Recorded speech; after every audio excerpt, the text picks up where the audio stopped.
И така, днескашното видео е едно телефонче за смяна на батерия. Samsung S8 мисля, че беше. Ето е самата батерийка. Както винаги е чайна. 3600 мАh и предстои сега отваряне. Той така вече е започнал от издутата. Ще го нагреем с инструмента и ще го отворим. Така, отворихме го вече, сега предстои да развием болтовете и после ще пристъпим към смяната.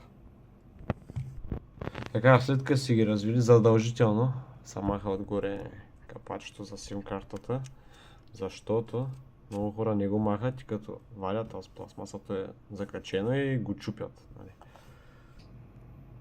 Така, при отварянето забелязах, че самата антенка на едната антенка, самия кабел на антенката по-точно се е разкачил. Сега ще го закачим. И така. Пристъпваме към разкачването. Ето това е конектора на батерията, то е очевидно. И почваме най-трудната част да се разлепи самата батерия. Така вече батерията сме я премахнали успешно. Ето. И е време да поставим и да залепим новата.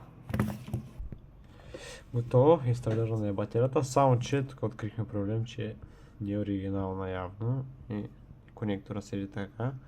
Но не е проблем, сега идва време за тест, да видим дали всичко работи успешно. Да, добре. Готов е телефончето, сега стандартната процедура. Болчета, завиваме, слагаме капаците и се включваме вече да видим как зарежда самата батерия. Така, ето вече сме в настройките, сега отиваме за батерия. Така, и ще направим един тест, дали се зарежда самата батерийка. Да, както виждате. Отгоре тръгна да зарежда. Ето, зарежда се. 1 час и 3 минути. Консумацията тук си показва. И готово е ремонтчето, успешно е. Много бързо и вкъщно ремонтче. Като се има напред, че сервиза ще ви вземат към 100, към 100 лева. И си го направихме. Батерията ти е 41 лева.